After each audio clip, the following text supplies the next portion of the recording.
Berdasarkan data dari Badan Pengelolaan Pajak Daerah BPPD Kota Palembang hingga 22 Desember 2021, realisasi penerimaan pajak daerah mencapai 76,23% atau 825 miliar 299 juta 341.204 rupiah dari total 11 jenis pajak. Dari capaian tersebut, 8 jenis pajak realisasinya melampaui target, seperti pajak hotel dengan 125,19%,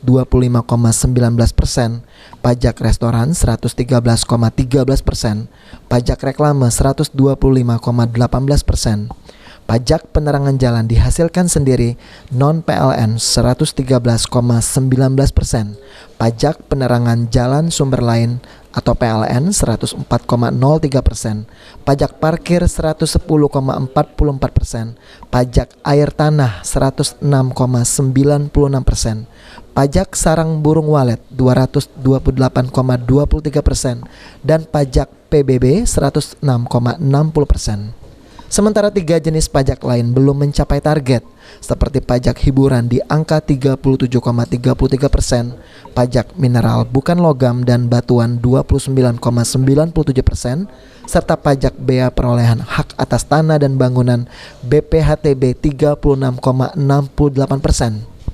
Kepala BPPD Kota Palembang Herli Kurniawan mengatakan, ketiga sektor yang belum mencapai target tersebut dikarenakan para wajib pajak terdampak langsung pandemi COVID-19, terutama di masa-masa PPKM, seperti sektor hiburan yang baru aktif beroperasional 1 bulan terakhir.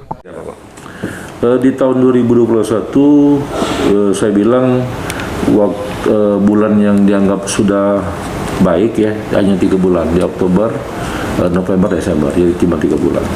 Khususnya hiburan, ini baru bergerak di bulan-bulan terakhir, di bulan 11-12 lah yang baru bergerak.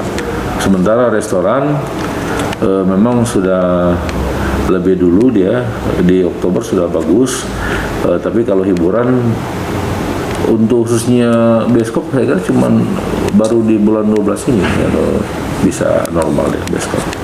Jadi itu mungkin penyebabnya karena ada pembatasan, baik pembatasan pergerakan masyarakat maupun pembatasan di sektor usaha. Sandi Pratama, PAL TV.